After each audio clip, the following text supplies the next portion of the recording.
Bueno, este viajero, si Sí. viajero frecuente tiene 3 años, debe hacer, no sé, más o menos 2 años y medio que lo estoy buscando. Ah, bueno. Y cada vez que le escribo, no, Gaby, ahora estoy en Nepal. Ahora estoy en Europa. No puedo cuando vuelva. Y así. Nunca podía lograr. Qué placer tenerlo hoy. Hasta en este momento que dijo, estoy en Argentina por unos días. Y ahí logramos la nota. Él tiene el récord Guinness. El récord Guinness. Sí. De mayor viajero en moto. Ah, sí. Sí. Ah, Ha mirá escrito vos. libros, hace tours, hace recorridos, acompaña gente para que haga sus recorridos y se llama Emilio Escoto y está con nosotros. Pero qué placer, Emilio. Muchísimas gracias por atendernos. Bienvenido a Viajero Frecuente. Hola, ¿qué tal, chicos? Edgardo, Gaby. Bueno, un placer estar con ustedes, finalmente, ¿no? Como bien dijo Gaby. Sí, tal cual. Bueno, Un placer arrancar esta nota Sí, y conocer esta bueno. historia, porque hace mucho tiempo que veníamos con las intenciones de querer sí, conocerte. Sí, siempre intentaba y nunca podía, nunca estaba. Emilio, leyendo un poco sobre vos, decís que todo empezó con $300 y la verdad que es difícil de creer, tal cual, que una vida de 700.000 kilómetros, no sé cuántos por ahí que leí, empiece con $300. Contanos cómo fue.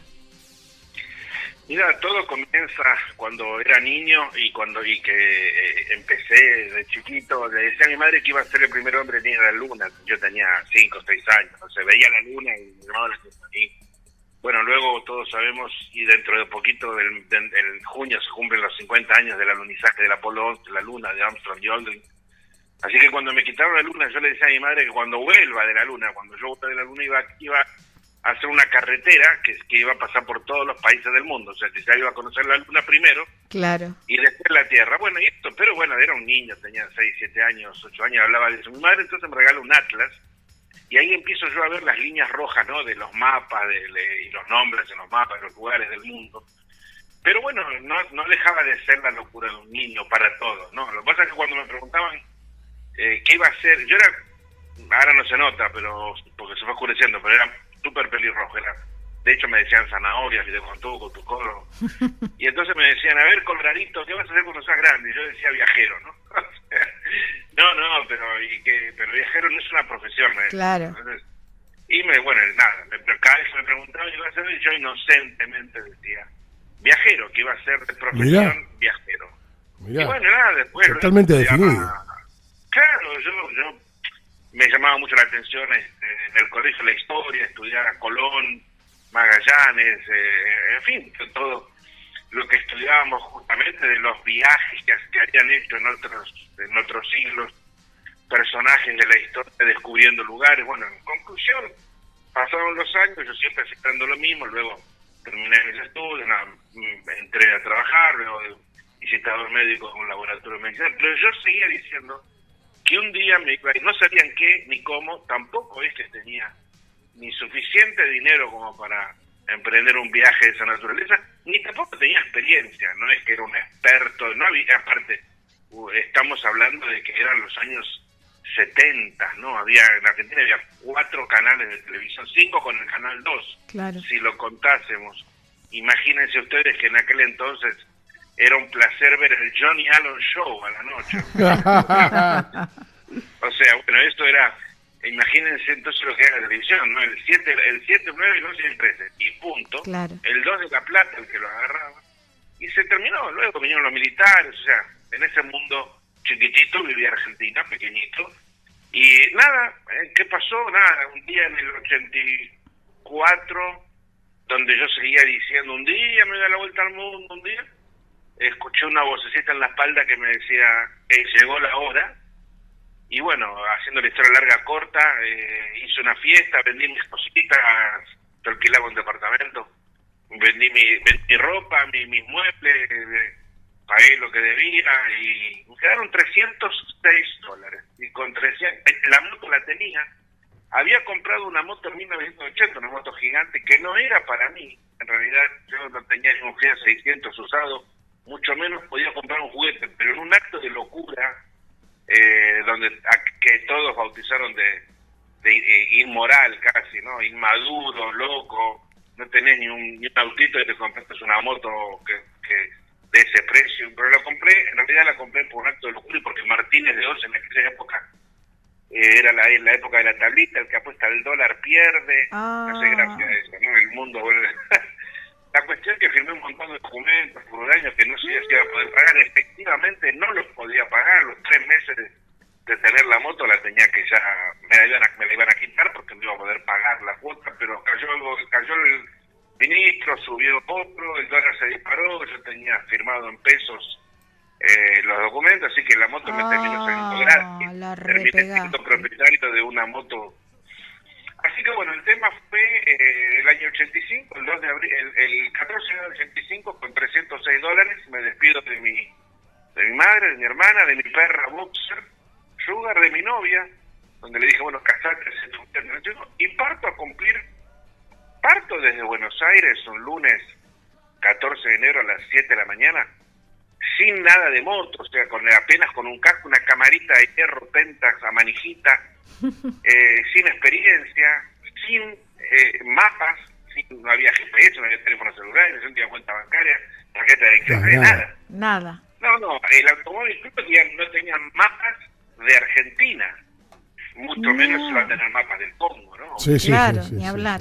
Así que cuando fui al automóvil club me acuerdo a preguntar con una inocencia gigantesca, parecía tonto, verdaderamente. Yo siempre digo que, para que la gente comprenda y los que escuchan, cuando yo vi la película Forrest Gump con Tom Hanks, con mi esposa, me dice, ¿sos vos? Y dice yo, Forrest Gump. Era verdaderamente la inocencia de Forrest Gump. No lo escuchaba todo el club, cuando me atiende una chica le digo, mire, me voy a dar la vuelta al mundo, me voy a dar la vuelta al mundo. La chica me dice nada, que habrá entendido, no sé.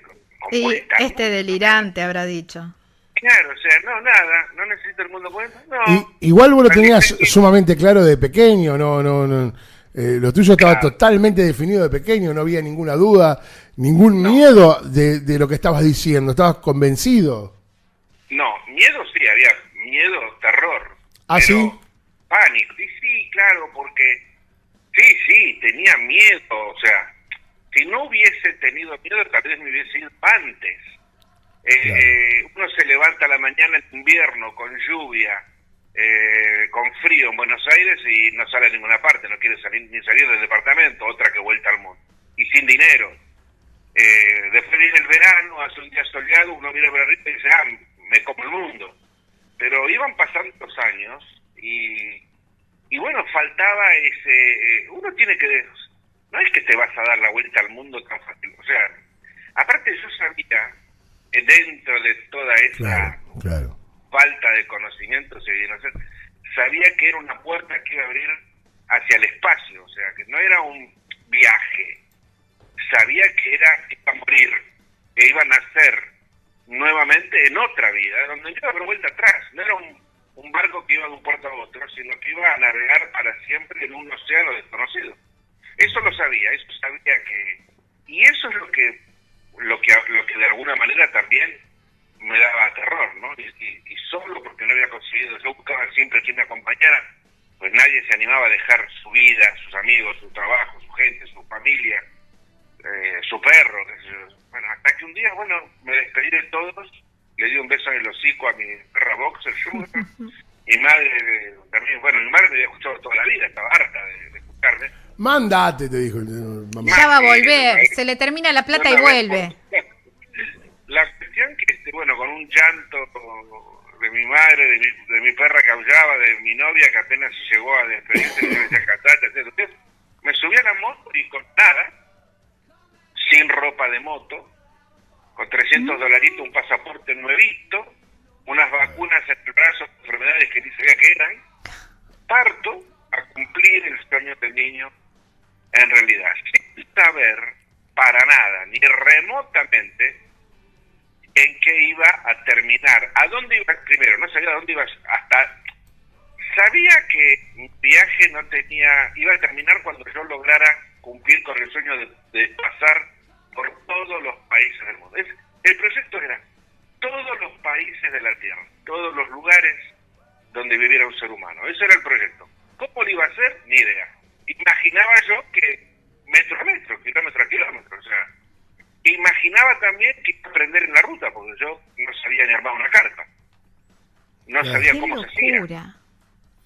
Sí, la verdad que fue una enorme, a tal punto que cuando parto no hubo despedida, no hubo una fiesta, no hubo donaciones, mis amigos dejaron de serlo, o sea, me decían, está loco, o sea, Claro. no es como hoy en día que hasta sale en el periódico, no salió en ninguna parte de Argentina, ningún medio de difusión que un argentino iniciaba un viaje con un sueño alrededor del mundo. De hecho, la compañía de la moto, que nunca, por supuesto, la moto la había comprado yo, pero cuando fui a pedir ayuda a la compañía, me regalaron 2 bujías. Mi moto tenía 4, así que me regalaron 2 bujías, no 4. Qué poca fe te tenían. Imagínate, no siquiera las 4, me regalaron 2, por el 50% de los cilindros. Y un cable de acelerador, como diciendo, bueno, si se la rompe acá en Uruguay o en Brasil, que le cambie el cable. Así que no nadie, no hubo despedida, no hubo fiesta, amigos, abrazos, deseos de que te vaya. Nadie gritó, decían, se vuelve de arriba, se vuelve para atrás. Claro, tal cual. Claro. Yo partí desde el puerto de Buenos Aires, en el vapor de la Carrera en aquel momento, en el 85, que cruzaba Uruguay, bueno, ahora es Buquebus, ¿no? Pero cruzaba Uruguay, y porque había decidido subir por Brasil, Venezuela, Colombia. Me habían dicho que Brasil no se conectaba con Buenos Aires, que era verdad, no, en aquel entonces, no, territorialmente así, no había carretera, no había carretera, hoy en día la hay, en aquel entonces. Yo digo, bueno, ya que soy tan baby, tan bebé, más vale aprendo de golpe, más vale me golpeo de golpe y aprendo, porque si no, esto no va a salir adelante. ¿Y cómo será lo que pasaba por mi cuerpo? Que a las 2 semanas de haber partido, siento la culpa dentro mío de que estaba haciendo algo malo. Yo nunca había tenido más de 15 días de vacaciones en mi vida, jamás, he trabajado desde los 15 años, Claro. hasta 30. Entonces 15 años de trabajar ininterrumpidamente con un máximo de 15 días de vacaciones, a la tercera semana me sentí que ¿cómo? 3 semanas, ahora Claro. ya tengo 3 semanas que no me la dio nadie, me la tomé. Estoy haciendo algo más, no estoy cumpliendo con mi familia, con mis amigos, con el país. Claro. Mirá El lo que son mandato. Qué las increíble. estructuras y los mandatos sociales, ¿no? Y claro, los mandatos, lo que yo llamo las cadenas que arrastraba, los Claro. tabúes que llevaba, las anclas que arrastraba, eran enormes. Aparte de culpabilidad, de miedo, o sea, miraba hacia atrás y sentía culpa, miraba hacia adelante y sentía miedo. No había nadie que te explicara qué tenías que hacer. Y cuando se terminaban los $300, igual también, ¿y qué va a pasar? Y la moto, yo no es que era mecánico, todos te decían, se te va a romper, te van a matar, te van a robar, te van a esto, te van a... O sea, y bueno, no imaginaba yo que ese viaje iba a terminar convirtiéndose en la historia luego, en la historia de los viajes, en lo que se convirtió, ¿no? En haber llegado a casi todos los periódicos del mundo, a National Geographic, al Equipe, al New York Times, al Washington Post, al Los Angeles Times, a revistas de todo el mundo, canales del CNN, o sea... A viajero frecuente.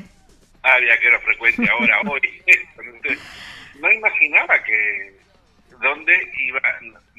Si me lo hubiesen dicho en este momento, tu viaje se va a convertir en lo que alguna vez el periódico más importante del mundo, que en inglés llamó la madre de todos los viajes, o que iba yo a terminar en la lista de los 50 exploradores más importantes de la historia de la humanidad, que mi nombre iba a figurar en estas listas junto a Marco Polo o Magallanes, que después podemos discutir por el resto de nuestra vida si corresponde que Emilio Escoto esté en esa lista o no. Bueno, eso es aparte. Habrá quienes dirán, y algunos que lo dicen, que no solamente que sí, sino que y con creces, y otros que dirán al lado de Marco Polo, qué sé, no sé, cada uno. Pero yo no sabía todo eso. Sabía que un niño quería ser viajero, de su profesión era viajero, y hace 35 años, que es lo que soy. mi profesión es viajero, hoy vivo de esto, hoy vivo de llevar gente a viajar por el mundo, pero bueno, en aquel entonces completé aquel viaje que me llevó 10 años, 2 meses y 19 días regresar al obelisco, habiendo recorrido en aquel momento 280 países, 735.000 kilómetros con la misma moto, donde cambié 86 neumáticos, 9 asientos, 11 baterías, 750 litros de aceite y 42.000 litros de nafta a través, como dije, de 280 países del mundo. ¿Y cuántas bujías? Un montón. Un montón. Excelente la pregunta. Con los años de viaje, ya con los años de viaje, sí, luego pasaron muchas cosas. En el segundo año de viaje ya empecé por primera vez en Francia, me vistieron ya como motociclista. Tuve el primer patrocinador, que me acuerdo que en aquella época había decidido darme $1.000 por año de patrocinio, pero para mí alguien me daba $1.000, eso fue en el 87. Me hicieron toda ropa de cuero, de moto, ya apareció un motociclista. Claro, un profesional. Comienzo entonces, alguien me dice, ¿y no escribes? ¿No tienes fotos? Digo, sí, fotos tengo. Yo sacaba, alguien me ha dicho que sacara diapositivas, porque si algún día la revista le interesaba, les iba a hacer útil la diapositiva y no la foto papel, y bueno. Y yo, ¿no escribes? Y escribo. Yo sé escribir porque aprendí en el colegio. Pero, ¿qué es escribir para una revista? No, escribí un artículo y después, claro, en el artículo eso yo no escribí nada de la moto, escribía de la guerra de Nicaragua y El Salvador, del Irán Contra, porque a mí me tocó vivir en la carretera, el Irán Contra, justamente las guerras de Centroamérica, el tapón del Daniel de Colombia, los Estados Unidos. Claro. Entonces, como yo escribía de eso, política, religión, problemática, el Islam, los choques culturales, los choques de las religiones, pegó muchísimo y eso llevó a convertirme luego en escritor, lo cual me llevó luego a ser periodista licenciado en Europa y a escribir para muchos medios de difusión, con lo cual muchos con los años dijeron que yo había sido el Google de aquella época, porque no había Google, no había nada. Claro. O sea, no es que uno ponía, no había internet. Claro, ejemplo, no existía. Yo escribía en un papel, a lápiz, borraba con la goma, ponía el blanco, el líquido blanco, mandaba. Las embajadas me ayudaban a mandar los artículos que no se perdían con las fotos a Europa. Claro. Después, bueno, vinieron los patrocinadores, y hubo empresas que empezaron a patrocinar el viaje, sí, obviamente, cuando el viaje terminó acá en el obelisco. Es una fecha rara, ¿no? Yo entré al obelisco el 2 de abril, fíjate tú qué fecha. Mirá. En aquel entonces no se festejaba. No, claro. Claro. El festejo fue el mío, fue claro. El obelisco, 3.000 personas, bueno, ahí fue donde Menem me recibió, y Susana Jiménez, y en fin, toda la historia sobrevino después. Y luego el desfile final, a pesar de que el desfile final iba a ser el obelisco, el desfile final a los 30 días en España, en la Avenida Castellana, donde yo me había comprometido, porque Europa, Francia, Inglaterra, Italia y España me habían ayudado. Me habían convertido, sobre todo España, me habían convertido en lo que soy hoy en día. Y había prometido que el desfile final se hacía en la Avenida Castellana. Y ahí Jordi Pujol, que en aquel entonces era el presidente de Cataluña, apagó el motor de la moto, llamada hoy en día Princesa Negra, ya todo el mundo conocía como la Black Princess, apagó el motor de la moto para que... Y la moto está ahora descansando en un museo en Estados Unidos. ¡Wow! ¡Qué increíble! ¡Qué increíble! Es maravilloso, ¿no? La historia que estamos escuchando, Gabriela, a Sí. través de nuestro amigo viajero. Emilio Escoto, ¿eh? Un gran Tremendo. viajero, un tremendo viajero. Bien, estamos en Viajero Frecuente Radio, Gabriela, y me surgen un montón de preguntas a Sí, través a de mí este viajero también. que estamos disfrutando muchísimo, y en este caso debe tener algún ranking de comidas. Sí, y ¿qué?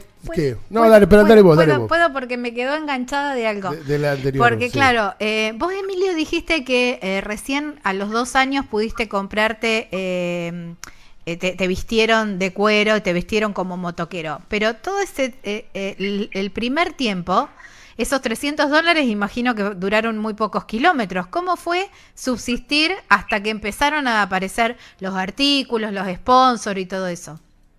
Claro, esos $300 me sirvieron para que cuando partí cruzar Uruguay, durmiera en un hotelito en la noche, barato, pero un hotelito, y luego crucé a Brasil, y también hasta Río de Janeiro, me pagaba un hotelito. En Río de Janeiro, no obstante, en Río de Janeiro una noche, la noche que llego a Río de Janeiro, que imagínense ustedes, en 1985, llegar en moto hasta Río de Janeiro, sí, era una locura. Sí, era tan increíble, pero tan increíble, que entonces, por primera vez, el periódico de Río de Janeiro se interesa y me hace una nota, que el título me acuerdo enorme, en el periódico, varias páginas, decía, Argentino da a volta al mundo.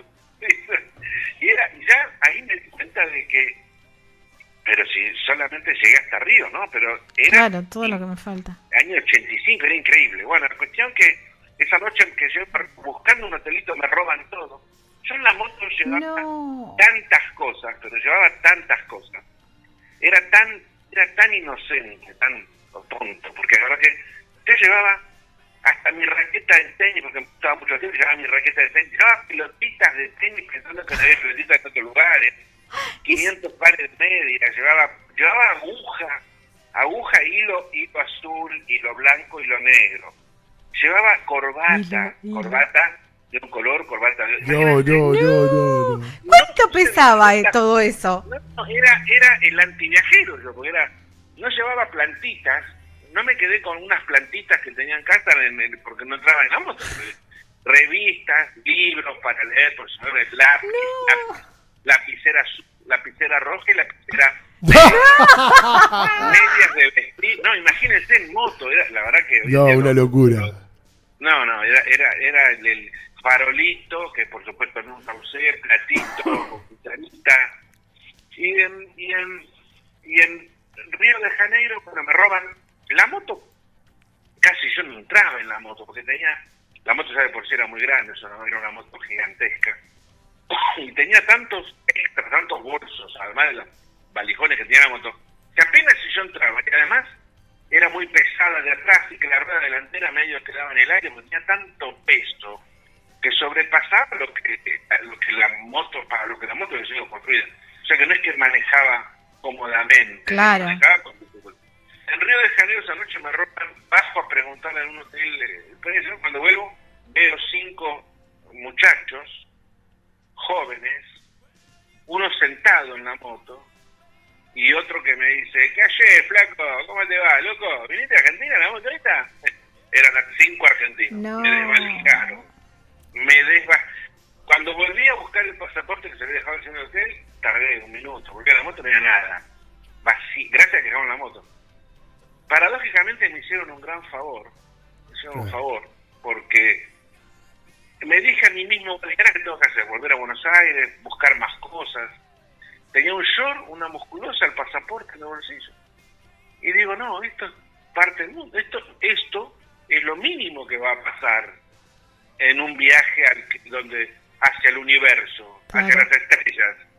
Lo mínimo que va a pasar es que me peguen un meteorito chiquito, después habrá otros más grandes, o me atropellará un planeta, pero esto es lo mínimo. Sigo adelante, porque mientras esté vivo, sigo.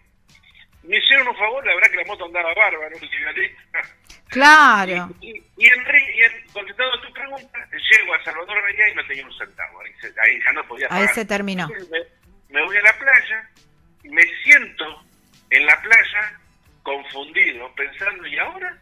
Porque ahora no tengo que puedo buscar un hotelito, por más barato que sea. No tengo para pagar una ducha, no tengo para comer. ¿Y ahora qué se hace? No es que había manuales, no había nada. O que tenías direcciones, no existía eso. Claro. No, ni couchsurfing, ni nada. Nada. No tenía ni teléfono a quien llamar, ni nadie. Y en eso se acercan 2 muchachos, uno negro y uno blanco. En un jeep. Los 2 con musculosa. ¿Cómo estáis vos? ¿Todo bien? Esa moto de Argentina. Empiezan a hablarme, imagínate en portugués. En aquel entonces yo no hablaba ni jota. Gracias que hablaba porteño. Y mal.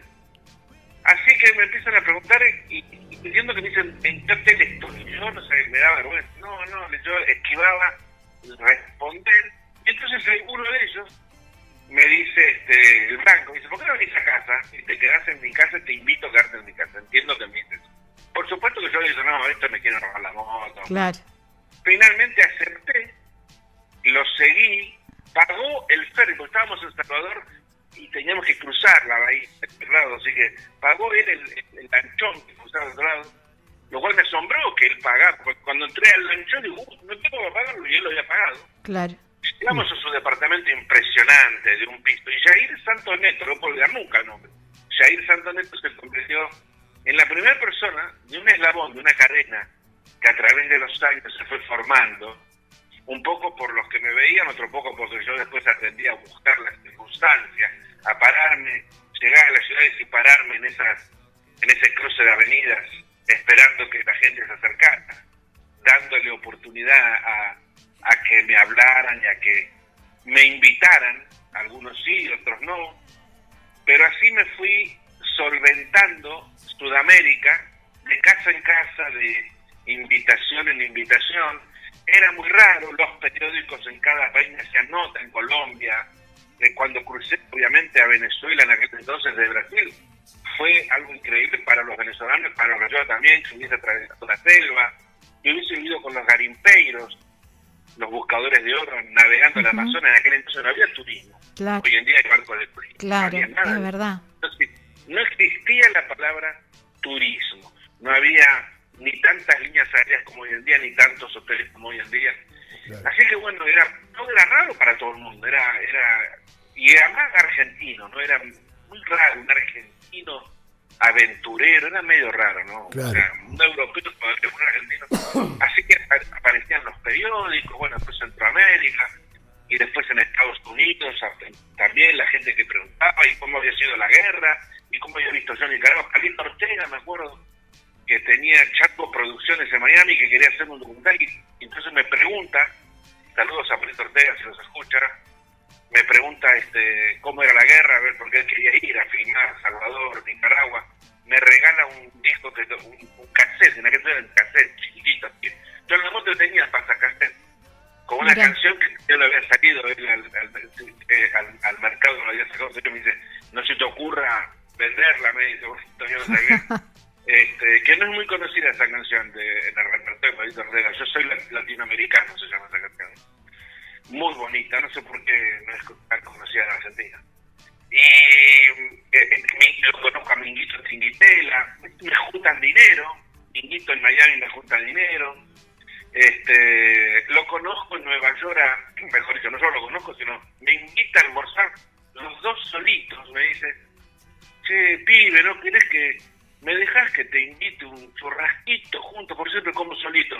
Atahualpa Yupanqui. No. Y me invita. Qué orgullo. Yo era tan inocente que no me daba cuenta. 1986. Forrest Gump. No Tal me daba cual, cuenta que sí, estaba Forrest Gump. sentado frente, comiendo un churrasquito, él con su ponchito, los dos solitos, en una mesita chiquita, en Queens, en Nueva York, con Atahualpa Yupanqui, ¿no? O sea, hoy en día. Qué increíble. Así que el mundo se iba haciendo la historia, y después me ayudan a cruzar Europa, una línea aérea, porque yo todavía, hasta ese momento no tenía ni patrocinadores, ni escribía para nadie.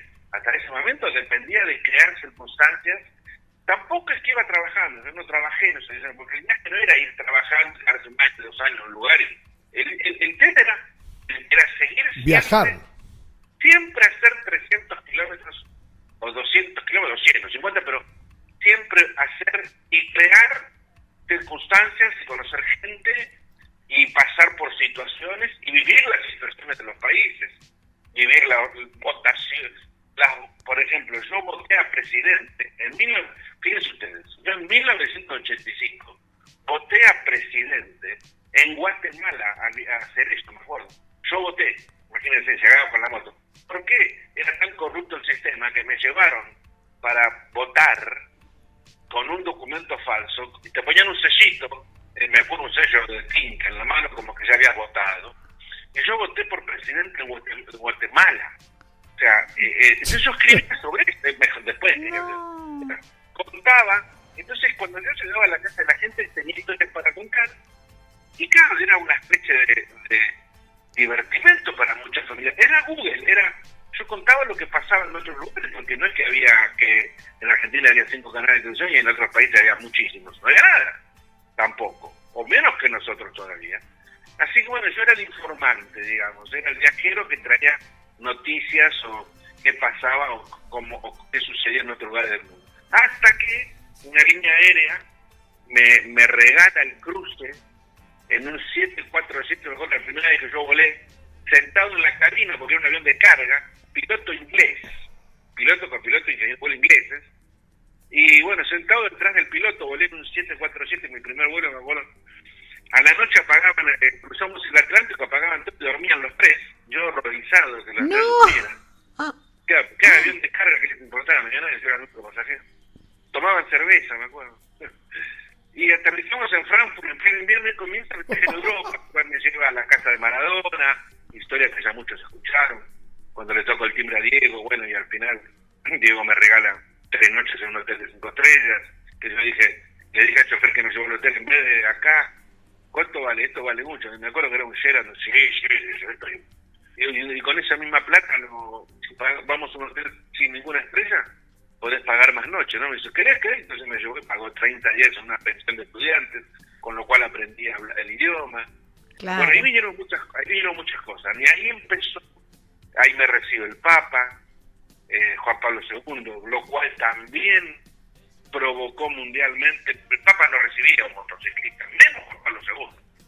No era que, bueno, los papas reciben presidentes, son los papas que reciben a todo el mundo, ¿no? Pero los papas reciben presidentes. Pero bueno, la embajada argentina mandó una carta, el Papa dijo que sí, me senté al lado del asiento número 2, el Papa me dijo, hizo la bendición mía de la moto, y entonces todo eso empezó, y ahí empecé a escribir, ahí me fui a África, donde todos me dijeron que nunca más iba a volver. Claro, cuando África, ahora por ahí muchos viajeros ya van a África, pero en aquel momento África era nadie. Continente perdido totalmente. Totalmente desconocido, no iba nadie. La legión extranjera, nadie. Entonces todos me decían que, es más, incluso la compañía de mi moto en Italia me dijo, sí, él cruzó por Centroamérica y Sudamérica, pero no va a poder, y menos con esa moto, el Sahara. Crucé el Sahara, en aquel entonces el Dakar se corría en el Sahara. Se hacía, claro. Entonces la ruta del Dakar, con una moto de 400 kilos, que más la arrastré que manejar. Las guerras del Congo, la guerra de Somalia, estuve preso, me torturaron en Liberia, acusado de haber ido a matar al presidente Samuel Kinunto, que luego lo mató su propio ejército, y el que lo logró deponer, el Liberia, el que lo logró deponer fue, no hace muchos años, ahora 7, 8, 9 años, finalmente condenado por crímenes de lesa humanidad, Taylor, junto con Mubarak de Egipto. En el mismo año fueron ambos dos culpados de crímenes de lesa humanidad. Supuestamente yo trabajaba para él, entonces tenían pruebas de que iba a matar al presidente de Liberia, así que tuve 7 días que me dejaron la cara hecha cuadritos. Tal vez el momento más tenso de toda tu vida como viajero. No, el momento más tenso, a pesar de que en Somalia, yo estuve en la guerra de Somalia, ustedes vieron la película La caída del halcón negro. Sí. En la película La caída del halcón negro, que les digo, la película esa fue filmada en Marruecos, pero cuando yo veo La caída del halcón negro, que me acuerdo en el cine que me pongo a llorar, Mónica me dice, mi esposa me dice, me casé con la novia que dejé, pues esa es otra historia, con la novia que le dije, casate, hace tu vida, me dijo, yo te espero. Bueno, me casé con ella, hoy en día mi compañera de viajes. Pero en la película del halcón negro, lo único que falta es mi moto, porque es tal cual, y es más, yo la miro, pero eso es Mogadiscio, eso es la capital de Somalia, está tan bien recreada por Ridley Scott, que luego años después lo conocí. Y falta mi moto, yo estuve en esa guerra, aún así, y haber saltado por encima de cadáveres y de terrible, algo que toda la guerra, me acuerdo cuando iba corriendo por una calle arrastrando, porque iba en realidad arrastrado de cuclillas, y pegaban las balas en las paredes de barro y saltaba la tierra. No obstante, el momento más terrorífico de toda mi vida, lo que yo llamo el momento cero, ground zero, como se dice en inglés, ¿no? Ujú. Fue en un barco, escapando de la guerra de Somalia, en un barco sómalo, el único barco que quedaba en el puerto, donde, bueno, yo logro huir en ese barco y nos toma un tifón, un huracán. No. Tifón, y el capitán abandona el barco, se tira al suelo, el barco y el tifón nos agarra, nos rompe las grúas, nos tira, llevábamos 4 contenedores que eran alimento para los soldados del norte, nos tira al agua los contenedores, pero el barco hacía rugby, en vez de haberlo agarrado de frente, el barco iba para un lado, iba haciendo para la derecha y para la izquierda, o sea, a punto de dar vuelta de campana. Y ahí, en un momento de una ola que nos empuja prácticamente a la vuelta de campana, o sea, el barco se iba allá de costado, a tal punto que yo quedaba agarrado con una manija con las piernas en el aire. Ahí sentí yo el terror cero, o sea, el terror donde uno no controla su cuerpo, sus músculos, su mente, sabe que va a morir en una noche oscura, en el medio de unos abismos que se abrían en el mar, que uno piensa que se va a ir 50.000 metros para abajo. Ahí sentí el terror cero. El huracán no, vaya a saber por qué cosa nos perdonó. Nos dejó el barco hecho pedazos, pero nos perdonó. Y bueno, yo de todas maneras venía con 2 años de África, venía con la selva atravesando, o sea, venía endurecido ya, ¿no? A pesar de esto, en ese barco no hubo durezas, pero bueno, después de ahí, a pesar de que siguieron también cosas difíciles y hermosas, lloré, grité, amé, reí, odié, aprendí, o sea, todo fue pasando a través de un viaje de esa naturaleza. Pero bueno, ese fue el momento más por más que fueron unas horas. Sí, claro. Tal vez no el más difícil, pero No. que sentí el mayor terror. Pensé que me ibas a decir el momento que dijiste que sí cuando te casaste. No, divina. No, yo vivo tiempo prestado. Siempre digo que he llegado a lo más increíble de mi vida es que todavía estoy vivo. No debería ser así. Por alguna razón, Dios o Alá porque da lo mismo que sea de Dios de los judíos, de los cristianos, de los musulmanes o Buda, le deben gustar las motos porque iba sentado detrás mío. Yo no debería estar en este mundo, pero ya que estoy, lo que más disfruto de estar en este mundo es mi mujer. O sea, yo vivo para ella, y me importa 3 pitos los que Qué lindo. Se ríen de lo que digo. Vivo enamorado tal vez porque no es una mujer, es un ángel que Dios mandó del cielo. Me dijo, Tomás, anda, bajá, controlá a ese viajero. Claro. Así que y hoy en día, bueno, ella viaja conmigo, los dos manejamos una empresa de viajes y donde llevábamos siempre, desde Estados Unidos llevábamos americanos a viajar por el mundo, en moto, en viajes cortos, ¿no? De 15 días. Bueno, ahora llevamos gente hispana, ¿no? Argentinos o gente que habla nuestro idioma. Me he especializado más en eso. Y nos llevamos a viajes insólitos, ¿no? Viajes en moto, un paquete, como cuando te venden en México un hotel todo incluido. Bueno, más o menos es así, ¿no? Todo incluido. Y te llevo 15 días, 18, 20 días, depende de la distancia. No, China, Nepal, Tíbet, Kenia, Zanzíbar, en fin. Ahora nos vamos dentro de poquitos días a Ruta 66 y nos gusta venir a Argentina, ¿no? O sea, aunque acá estamos apenas 2 meses o 2 meses y medio al año, sí, pero nos gusta venir acá y estar muy envueltos. Yo estoy muy envuelto en todo lo que pasa en Argentina. Bien. ¿Y te has hecho algún top 5 de comidas del mundo, de religiones, de costumbrismos? Sí, te puedo decir, si te interesa, cuál es la comida más rica del mundo y la más fea del mundo. Dale. Bueno, la comida más rica del mundo, ya que los argentinos son carnívoros, ¿cuál es la carne más rica del mundo? Lejos la más rica, realmente. No porque a mí me gustó, sino que en realidad, si uno le pregunta a especialistas cocineros del mundo, alguno que otro lo va... Y alguna vez lo escuché en años posteriores. Una vez me acuerdo que incluso lo escuché de un cocinero famoso acá en Argentina. No hace poco lo escuché. Y dije, bueno que lo reconozco. La carne más rica del mundo es la de camello. Y el camello... ¿Cómo decir? ¿Pero cómo? ¿El camello se come? Sí, era la pregunta.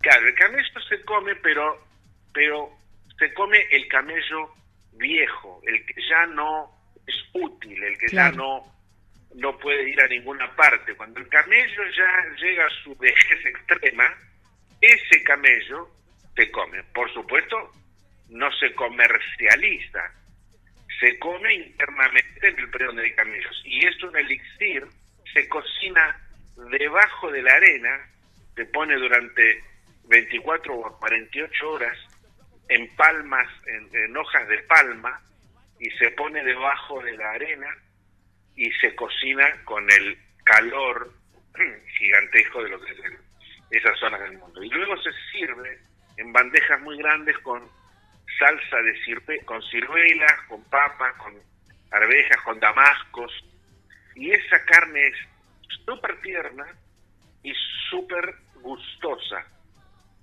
y más como la preparan. Así que lamentablemente no, o por suerte para los camellos, no se comercializa. Y la más fea del mundo la comí en Guinea-Bissau. Venía atravesando la selva, al margen de decirles que he comido, he comido verdadera rata en Laos, verla cocinar y todo, cucarachas, ni de casualidad, hormigas, víbora, elefante, perro, hamburguesa de perro. No. Un espanto. Bueno, en realidad no es que es un espanto. En realidad la hamburguesa de perro es una hamburguesa, hombre, comprar una hamburguesa en un restaurante. No. Pero lo que pasa es que empecé a tener mucho calor. Digo, joder, qué calor, que empecé a transpirar. Claro, el perro, la carne es muy fuerte. Se come en invierno generalmente. Se come el perro de pelaje oscuro. El perro de pelaje blanco no, porque ese es el pet, el que tiene en la casa. Los perros de pelaje oscuro van al plato. Eso es en Taiwán. He comido gusanos, estrella de mar, escorpión negro, 100 pies, un 100 pies que le dicen 100, no sé por qué, porque tiene 10.000 patas, es tan largo que es. Así que he comido de todo eso, pero no obstante, lo que casi me mata fue, después de atravesar un pedazo muy difícil de selva, cruzo un río en Guinea-Bissau y hay 3 mujeres africanas con las tetas al aire, porque en África del Oeste, en unos países de África del Oeste, las mujeres no se cubren los pechos porque no se considera parte del sexo, de los niños, o sea, todo después, la costumbre. Tú que me preguntaste de costumbres. Los pechos al aire es normal, porque necesitan fútbol. Así que bueno, yo estaba en estas 3 mujeres con tremendos pechos cocinando, y yo me acerqué una olla, y yo me acerqué, y la verdad que había estado muy mal, había pasado varios días muy mal, no sé ni cómo había llegado a sobrevivir ahí. Y me acerqué y me hicieron comida, y era toda una pasta blanco-roja, blanco pero con tintes rojos, una pasta cremosa, pegajosa, y nada, yo estaba desesperado. Bueno, y me metí con la mano, porque no es que había cubierto, uno come con la mano, y está bien. Obvio. Así que con la mano me agarró un pedazón chonk, y me lo metí en la boca, y bueno, y ahí casi me muero. El gusto fue una combinación de 2 puntos. Huevo podrido, carne podrida, leche podrida, pero, y ahora viene el toque.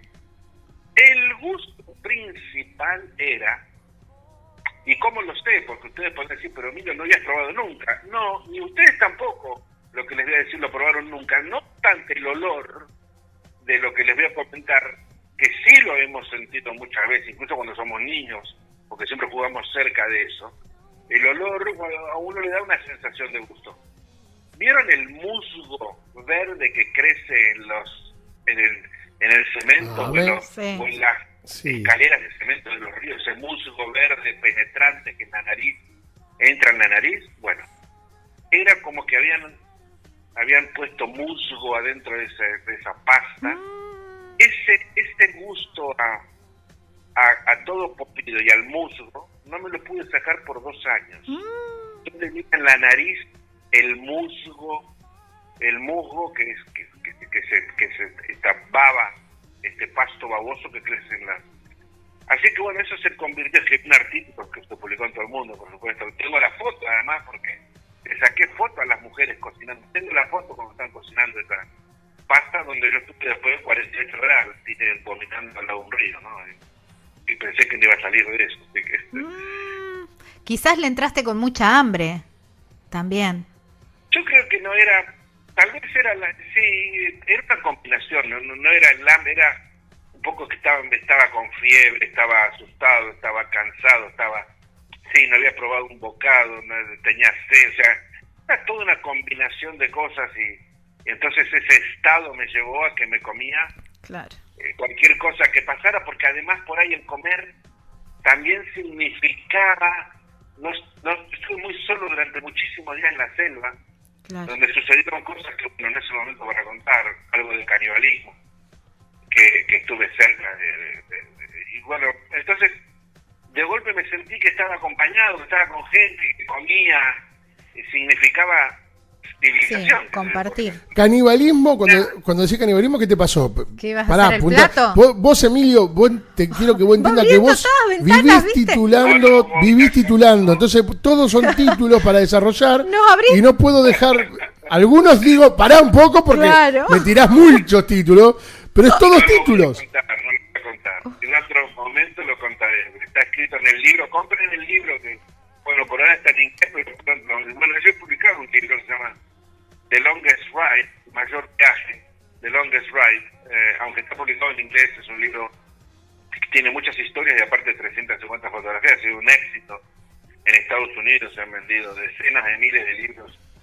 Y ahora he terminado el primer tomo de lo que va a ser una serie de 9 libros en español, mucho más completo, porque en Estados Unidos no me dejaron decir muchas cosas porque no quedaban políticamente correctas decir las costumbres de tribus, de política, presidentes de países que los declaré enemigos de la humanidad, guerras, situaciones que se viven en la guerra, cosas muy crudas, gente en Líbano jugando al fútbol con una cabeza de un niño, o sea, fue muy cortado. En el español no va a estar cortado y va a estar entonces bueno, cuando ahora salga en español, compren mi libro y se van a enterar de esa parte. Obviamente que vamos a comprar tu libro, eso descontalo.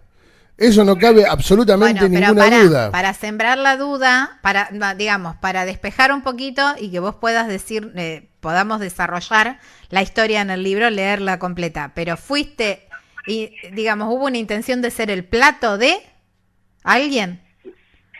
Sí, a ver, no lo puedo asegurar porque si no hubiera sido el plato. ¿Te llegaron a salar? No. Cuando estaba dentro de la olla con todas las verduritas, Dios mío.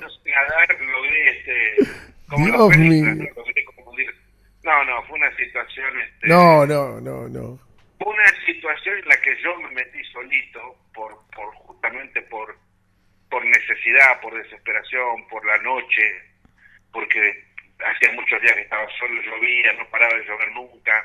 África del Oeste, me habían advertido que no pasara por esa zona, que era una zona donde, a ver, el canibalismo no es porque tengan hambre, no es eso, el canibalismo en África, que todavía en una parte muy chiquita de África, en África del Oeste, y cada vez menos porque ahora con el tema de las redes se sabe todo lo que hacen, pero hubo presidentes de África en la década de finales de los 80 y principios de los 90 que practicaban el canibalismo, como Bokassa, por ejemplo.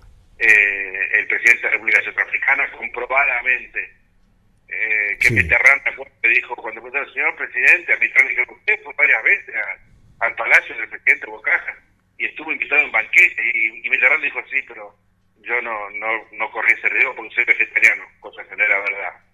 Claro.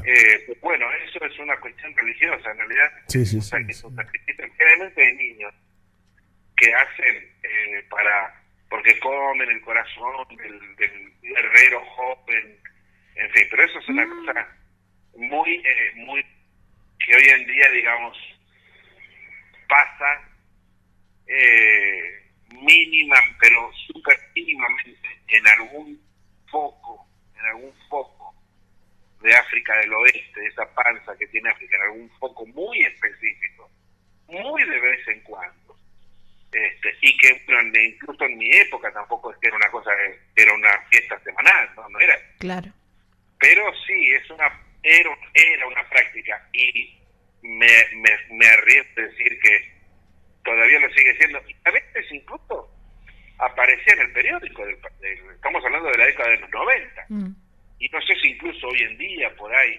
De hecho, hace poco, un viaje que hice a Kenia, que fue hace 3 años, salió en un periódico de Kenia que en un país de África del Oeste, o un estado de África, había aparecido en el periódico una nota de que habían arrestado a alguien por práctica de canibalismo.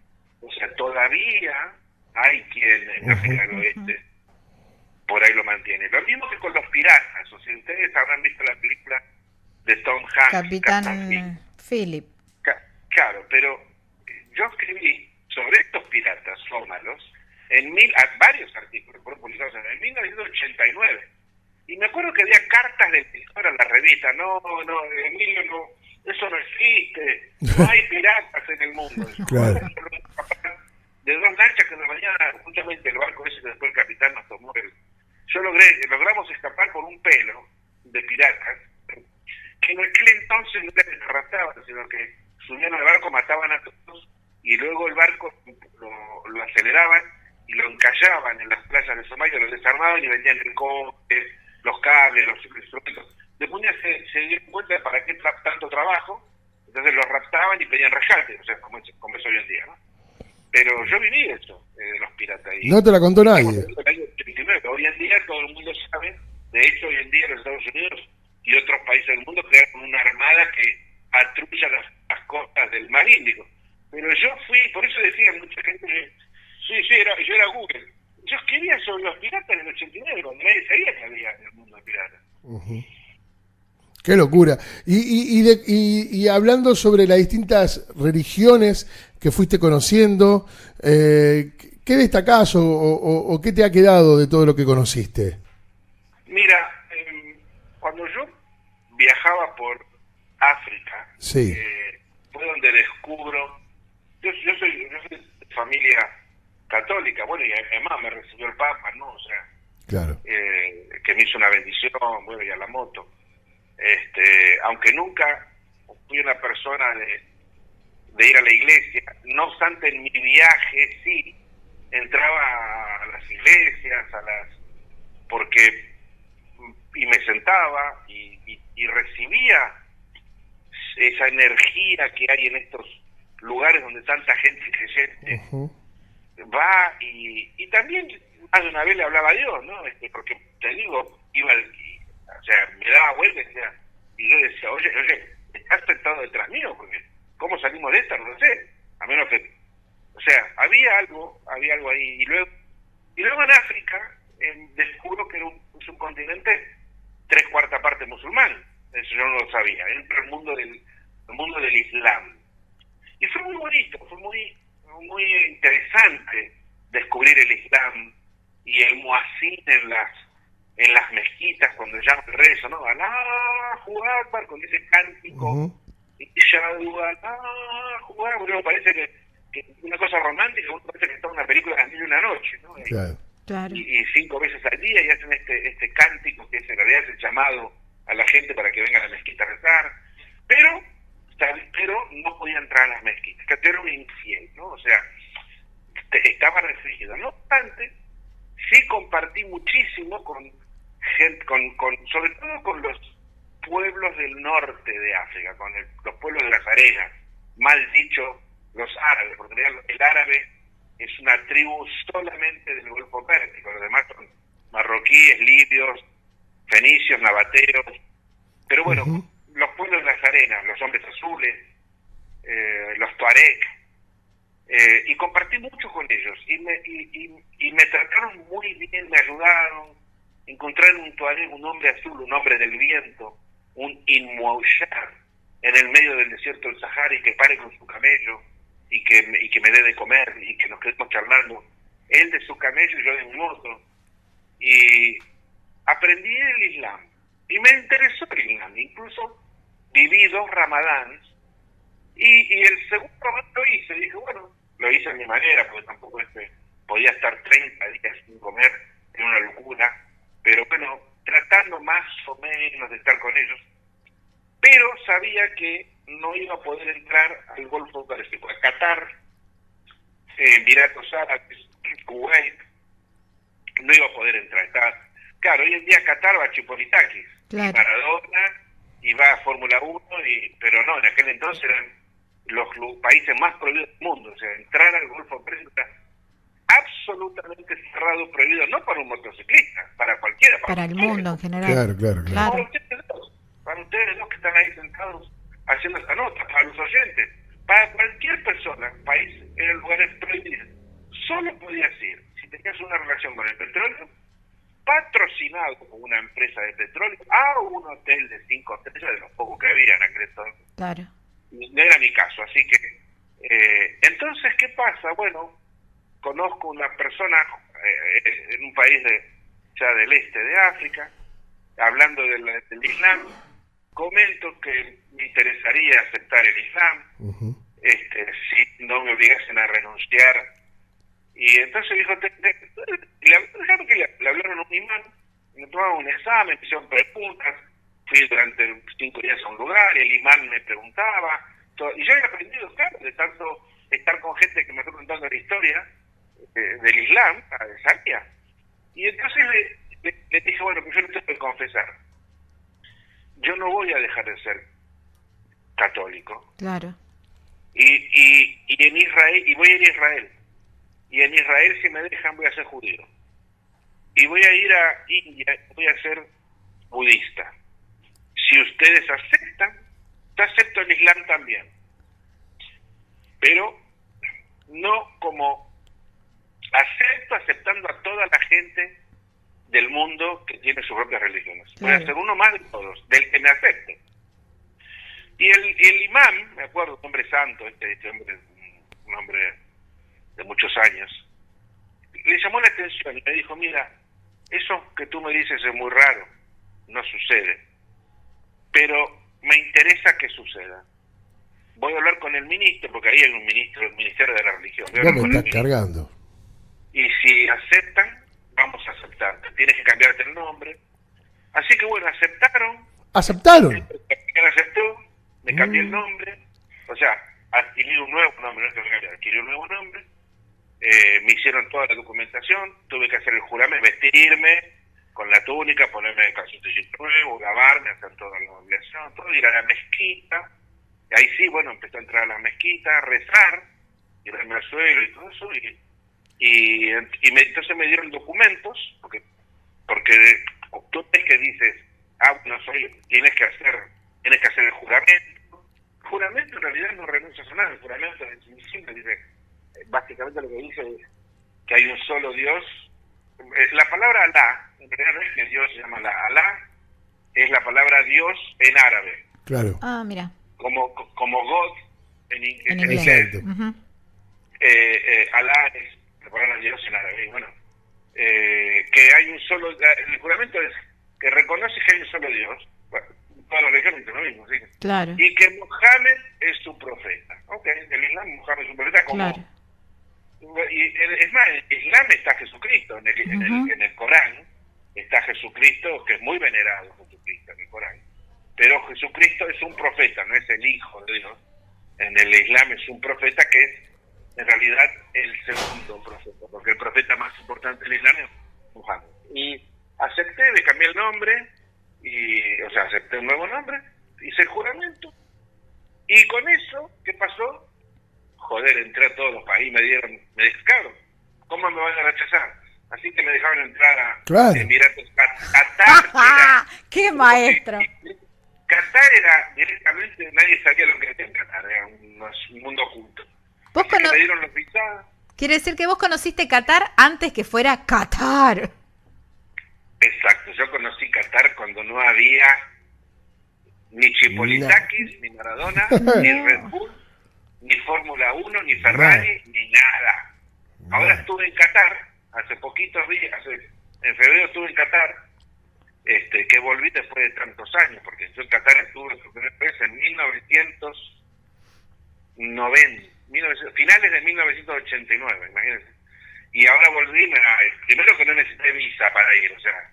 Claro, va. Claro, o sea, y unos malls impresionantes, y Ferrari, y Land Rover, y extranjeros, y libertad, y bueno, todo eso no era así, no era para nada absolutamente así. De hecho, en Qatar y en Emiratos Árabes Unidos me recibió el jeque. O sea, yo estuve yo estuve en Kuwait unos días antes de la invasión de Hussein, y me recibió el jeque de Kuwait, que luego fue el único que fue muerto en palacio, el único de la familia real, cuando Irak invade Kuwait. No volví a ni el nombre, Fah al-Tabad. Él me recibe, me da una condecoración, me dan un departamentito para vivir, por los días que yo estaba ahí, ¿no? O sea, en Bahrein me recibe el jeque, o sea que era tan raro para ellos. ¿Qué te parece? Claro. Como era para mí también, ¿no? Escuchá, ¿y no se le caían algunas monedas como para...? Al que se le cayó moneda, que todavía lamento que lo hayan matado, y hoy en día, y lo dije en el canal Crónica, cuando sucedió, lo dije, me acuerdo que el dije, era un dictador. Hoy en día, todo el mundo está dándose cuenta del error que cometieron, el que se le cayó la moneda fue Gaddafi. Muammar Gaddafi sí me dio dinero. Mirá. Qué locura. Aparte de hacer dar una vuelta al estadio, era la final de África, la final de lo que sería la Copa Libertadores, pero la africana, ¿no? Y entonces me meten con la moto adentro del estadio, había 50, 60.000 personas, y me hacen dar los jugadores parados antes de mover la pelota, y yo doy una vuelta por la pista, que es como la cancha de arriba, que tenía una pista así como esos que corren alrededor. Doy una vuelta con la moto donde tenía 2 palos atrás en la moto, un palo con la bandera argentina y otro palo con la bandera de Lista verde, y 50.000 personas gritando Argentina, Argentina. ¡No! ¡Qué locura! Fue una cosa maravillosa. La verdad que todo eso fue. Y Gaddafi, bueno, me llevaba a un hotel de 5 estrellas. Yo no gasté un centavo. Y es más, el gobierno de Libia me dijo, en Libia era prohibido, también un país prohibido, no se podía entrar. Yo tuve 30 días batallando en Italia para que el gobierno me dejara entrar, y al final Gaddafi decidió que me dejaban entrar. Tuvieron que abrir la frontera, especialmente la frontera con Tunisia, porque estaba cerrada desde el año 69. Y el gobierno me dijo, usted no necesita más visa, nunca, para venir a considerarse un ciudadano. Eso me pasó en 2 o 3 países. En la Micronesia me pasó también. Y Gaddafi me ayudó con dinerito. Y bueno, lamentablemente lo mataron, y hoy Libia era un país extraordinario, seguro, con escuelas, con universidades, donde no había pobres realmente, la gente había dejado de vivir en casuchas en las playas. Desde Gaddafi, mataron a Gaddafi, ahora es un país en guerra, dividido, donde todo el mundo se matan, y ahí está. Y ahora Estados Unidos se da cuenta del error, y Francia, que fue culpable, Sarkozy, que si los escucha a ustedes, Sarkozy, espero que te ahorque. Sarkozy fue el traidor que hizo que este país estuviera muriendo tanta gente ahora, ¿no? Claro. Así que bueno, sí. ¿Esto, Emilio, en qué año fue más o menos? Cuando yo estuve en Libia, Sí. y yo estuve en Libia en el 88. Claro. Y me trajo, se me vino una pregunta con esto que vos decías que recorrías, que diste la vuelta en el estadio y gritaban Argentina, Argentina. Y en ese momento quizás el argentino que te abría todas las puertas era Maradona. ¿Te abrió puertas Maradona o te asociaban como todos los, digamos, muchos viajeros hablan de eso? Totalmente, o sea, el mundo, mi moto decía, claro, la matrícula de la moto que yo la había hecho, la matrícula en realidad, la patente yo la había semifabricado luego en Europa, de hecho había hecho una patente un poco más grande, cuadrada, que decía vuelta al mundo, tenía el número y decía Argentina grandote, claro, con un escudito de Argentina, y entonces la gente cuando veía Argentina, Maradona, el mundo respiraba el aire. Tú sabes que yo creo que en Argentina, por más que sí, Maradona, los argentinos no tienen, por más que crean que tienen ni idea de la magnitud de lo que fue Maradona. No puede un argentino tal cual, que no haya recorrido el mundo, tal cual, darse una idea de la magnitud, porque si uno dice, claro, Nápoles, Europa, sí, Argentina, bueno. Yo llegué a una isla, fui el turista número 79 en la historia de ese país. Una isla de la Melanesia, llamada Kiribati. O sea, una isla un país. Claro, un país sí. Como México, ¿no? Entendemos bien, ¿no? Un país. Sí, tal cual. Un país. Este país tiene de ancho, o sea, del Atlántico al Pacífico, digamos, desde Buenos Aires a Mendoza, ¿ok? De ancho, 150 metros. No. O sea, una cuadra y media. Y de La Quiaca a Ushuaia, digámoslo, ¿ok? Del norte al sur, tiene 25 minutos caminando hacia el norte y 25 minutos caminando hacia el sur. No. Este país, donde la persona que me sirve una noche me trae el pescado, no tenía hoteles, entonces yo me quedo en una casita de una señora que me deja un cuarto en su casita, y que estaba con una amiga anoche ahí en el horno, al de barro, cocinando un pescado, en la que me trae el pescado, me trae pescado a la mesa, y un muchacho que estaba ahí que me pregunta algo más, un poquito de sal, me trae un poquito de sal, y el muchacho que está ahí me dice, ¿sabe quién es esa señora? La amiga de la dueña de casa, es la primera dama. No. En este país que no se practica el deporte porque, joder, tío, ¿dónde van a jugar? No, claro, no tienen ni lugar para la cancha. El único deporte, claro, no puedes tener una cancha de tenis. Claro. El único deporte que se fabricaba con la única pelota que habría, la única, era el fútbol. ¿Dónde? Si no se puede hacer cancha de fútbol, hacer una cancha de fútbol y te quedas sin lugar. En el aeropuerto internacional, que era de Pasto, en la pista internacional, donde bajaban aviones más o menos medianos, pero a hélice. Pero el aeropuerto internacional todavía está igual, todavía el aeropuerto internacional es de Pasto, en Kiribati. Ponían los arcos, cuando venía el avión, sacaban los arcos. ¡Ay, me muero! Si iba el avión, ponían los arcos y iban jugando. No, qué maestra. Con una sola pelota, donde no hay canales de televisión, porque también es importante, ¿verdad? Canales de televisión, no, ningún canal. Claro. Ninguno. Esa pero tenía televisión, sí, había 100 aparatos de televisión. 100 aparatos de televisión. ¿Y qué veían? Bueno, cuando los barcos pasaban, que no tiene puerto, o sea que los barcos tenían que parar afuera y en un bote llevar y traer, tanto como sea el correo, como sea cosas, dejaban cassettes, en la que eran cassettes, aquí esos grandotes, para que la gente mirara películas, o sea que no había canales de televisión. Claro, no había nada en directo. Por ende, si no hay canales de televisión, no había deporte. Noticias. Bueno, en ese país, con una sola pelota de fútbol, jugaban en la cancha que era el deporte nacional, donde no había canales de televisión ni radio, el dios era Maradona. Era Maradona. Qué increíble. Maradona.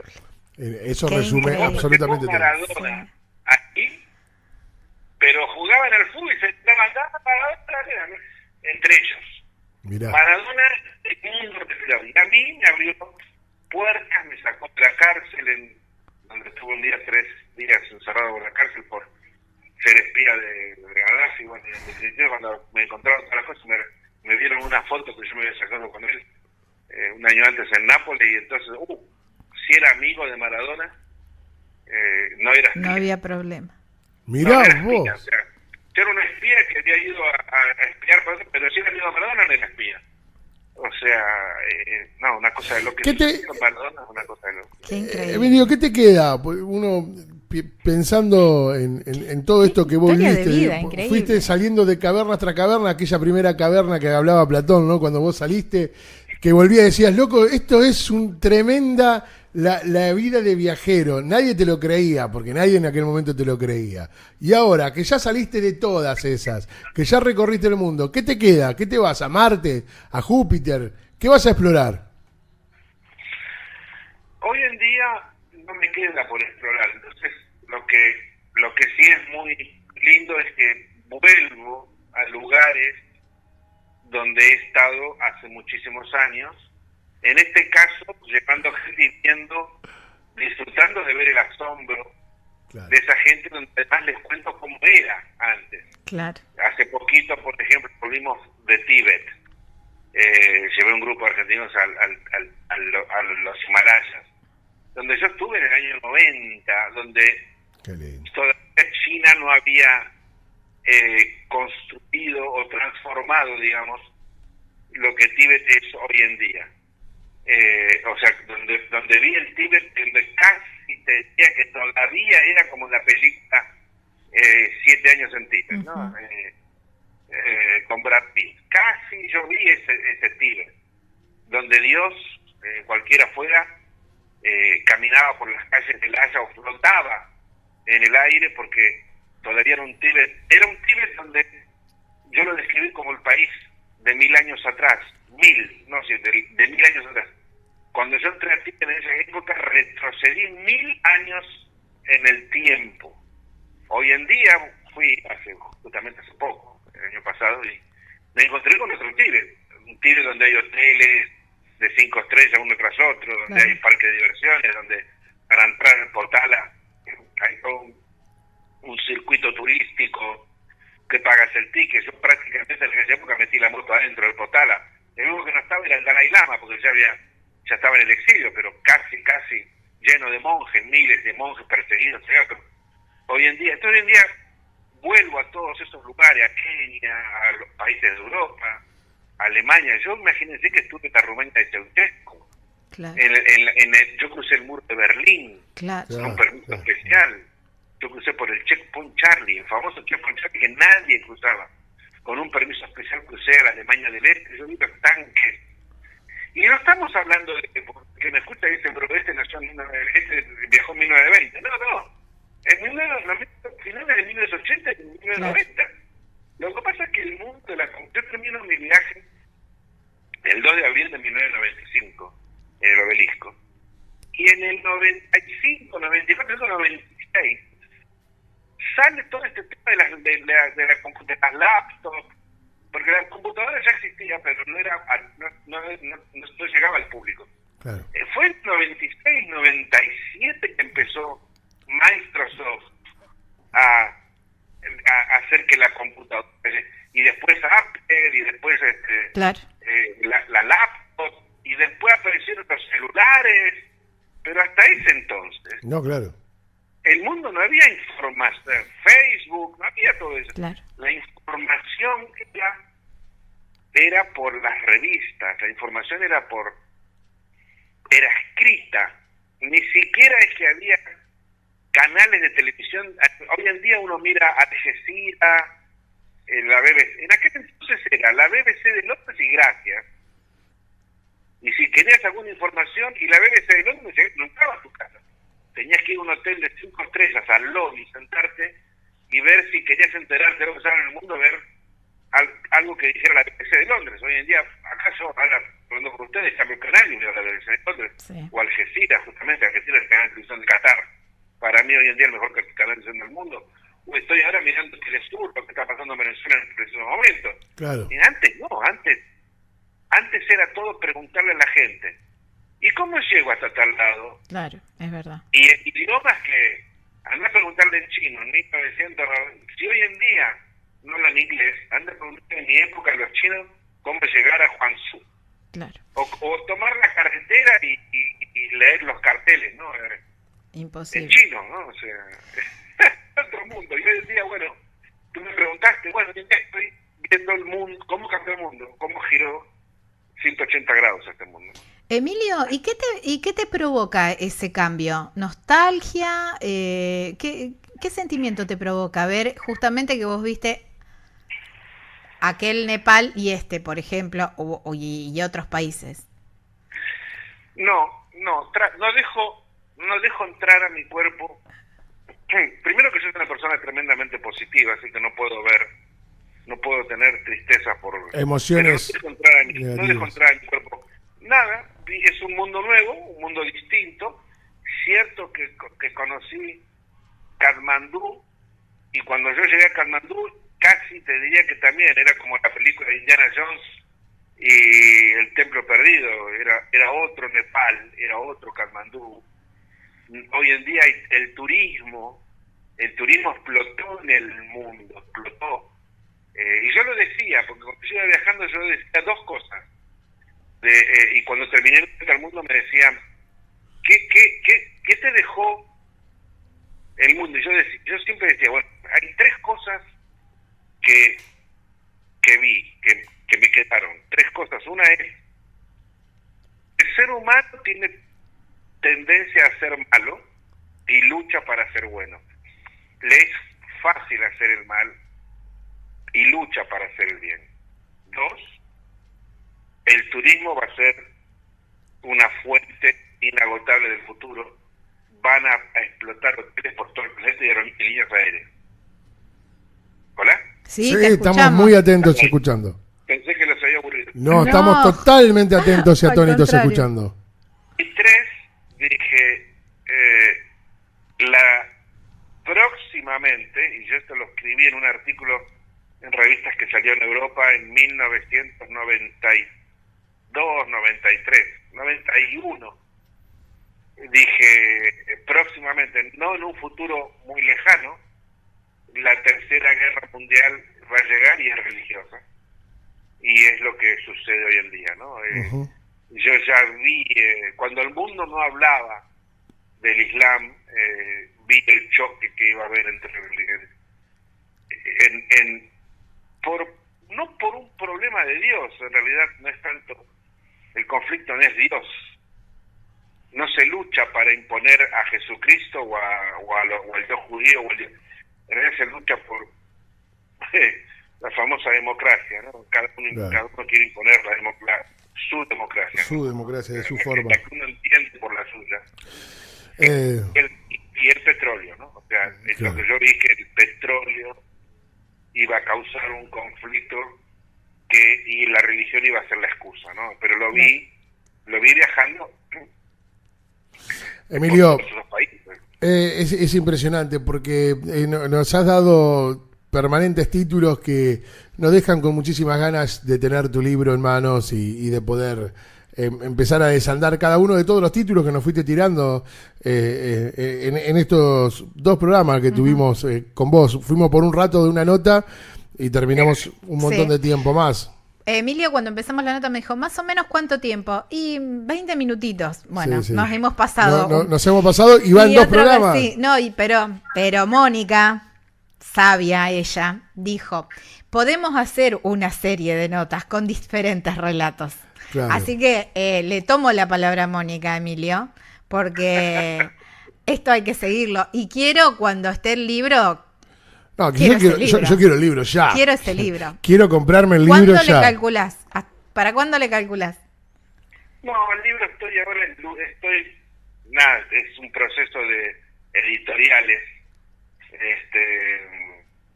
Es un proceso de ver con quién me decido, qué editorial me ofrece mejores garantías que otros. Está bien. Y en ese proceso supongo que me he vuelto un poco exquisito Y entonces es culpa mía de que no se publique, pero bueno, vamos a ver. Estoy ahí. En realidad tampoco nunca fui a una editorial de Argentina, por eso lo que pasó con Cristina tendría que hacerlo, ¿no? Claro. Pero más que nada fui a editoriales distintas, fui a una sola por ahora en España, porque tampoco es que tengo mucho tiempo. Yo estoy todo el tiempo viajando, estoy todo el tiempo, vivo en la carretera, vivo Claro. ahora voy dentro de 5 días, o sea, no, nunca estoy en ningún país, no sé a dónde pertenezco un poco, ¿no? Pero me encanta así para vivir en hoteles y adoro los hoteles, o sea, a mí me da miedo, por eso no tengo propiedad, no, me da miedo una casa, ¿no? Paredes mías, no. Claro. Yo no, Eso yo te tengo- va, no te tengo ata. raíces, no tengo raíces, tengo alas, ¿no? Así que Me tengo encantó. ruedas, tengo ruedas, digamos. Estimado, un verdadero placer conocerte. Seguramente nos vamos a volver a cruzar en Viajero Frecuente Radio para seguir contándole al país de tantas y tantas lindas historias, tremendas historias sorprendentes. Nos quedaron todas las preguntas típicas con Sí, Emilio. sí, sí, Todo sí. lo que normalmente le preguntamos a los viajeros no te lo preguntamos. Así que Volveremos a hablar. En otro regreso a Argentina, o no sé, tendremos que esperar 2 años más para poder volver a encontrarte. Tal vez debamos. Igual quiero decir algo, vale la pena esperar 2 años No, y medio sí, para entrevistarte. bien, no. Porque ha sido un tremendo placer. En serio, nos sacamos 2 programas de Viajeros, no nos alcanza Sí, sí, no la nos cantidad de alcanza. cosas que nos dejás y nos regalaste. Estamos muy felices de haberte escuchado. Bueno, gracias a ustedes y la pasé muy bien. Un saludo a todos tus oyentes y bueno, éxitos eternos para el programa de ustedes. Gracias, Bueno, viejo. Un muchas abrazo gracias. grande, Emilio. Un abrazo a ustedes. Beso Chao, mi enorme. viejo. Hasta luego. Bueno, Wow, qué Gabriela, esto es una cosa de loco. Históricamente, históricamente es la primera vez que nos pasa que vamos a Sí. meter un viajero en 2 programas. En 2 programas. Porque es imposible, pudimos hacerlo, ¿no? Esto del programa pasado y de poder hacerlo. Porque era imposible cortarlo, Emilio. Y de hecho, lo digo sinceramente, Lo cortamos me quedaron con- un montón Sí, de sí, a preguntas. mí Daría para un tercer programa. Sí. Y cuarto también. Cuarto también, porque Y cuarto por también. cada Nunca por nos cada había pasado. por cada pregunta hace un relato, aparte de la manera que vos estás ahí. Estás ahí en África, estás ahí en donde está él, uno No paró. lo va viviendo. Cada historia, vos te Increíble. diste cuenta que tituló todo. Todo, Si todo, ustedes todo. escuchan, vuelvan a escuchar esta nota porque esto es imperdible en nuestra historia de viajero. Es título. Sí. Y pasa. Son todos títulos que quedan para desarrollar cada una de todas las preguntas, pero era imposible. Algunos parábamos y otras, bueno, un No, verdadero placer que nos imposible. dimos. Bueno, búsquenlo en las redes como Emilio Scotto con doble T, ahí lo van a encontrar su página web, van a encontrar algunas que otras relatos en Instagram, en Twitter, porque realmente en Facebook también está. Síganlo porque es increíble. Emilio increíble. Scotto, así lo van a encontrar.